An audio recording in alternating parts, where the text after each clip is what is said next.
2 மணி 3 மணி அந்த டைம் எல்லாம் வந்து என்னால சமாளிக்கவே முடியலங்கிற அளவுக்கு நான் பெயின் அனுபவிச்சுட்டு இருக்கேன். எனக்கு என்ன பண்றதுன்னே தெரியல. அவங்க வீட்ல வந்து எனக்கு மேரேஜ் ஆன விஷயம் தெரியாது. ஸோ நான் மிட் நைட்ல கால் பண்ணி டிஸ்டர்ப் பண்ண முடியாதுங்கிறதுனால என் ஃப்ரெண்ட் ஒருத்தருக்கு கால் பண்ணி, அவனுக்கு கால் பண்ணி சொல்லுங்க, இந்த மாதிரி நான் ரொம்ப கஷ்டப்பட்டுட்டு இருக்கேன், வர சொல்லுங்க அப்படின்னு சொல்லியாச்சு. அவனுக்கு தெரிஞ்சிச்சு. பட் அவனால முடியல. ஏன்னா first thing he takes medicines.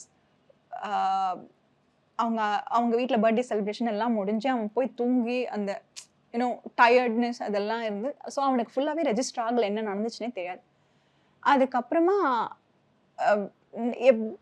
அவன் வரல, அது அவனால் வர முடியல. ரொம்ப கஷ்டப்பட்டேன். குழந்தை வெளியில் வர வரைக்கும் எனக்கு தெரியாது நான் ப்ரெக்னெண்ட்டாக இருந்தேன்னே. துறைகள் தோறும் சாதனை படைத்து வெல்லும் தமிழ் பெண்கள். மாதரசிகளுக்கு மாதம் ரூபாய் 1000 வழங்கும் கலைஞர் உரிமை திட்டம் விரிவாக்கம்.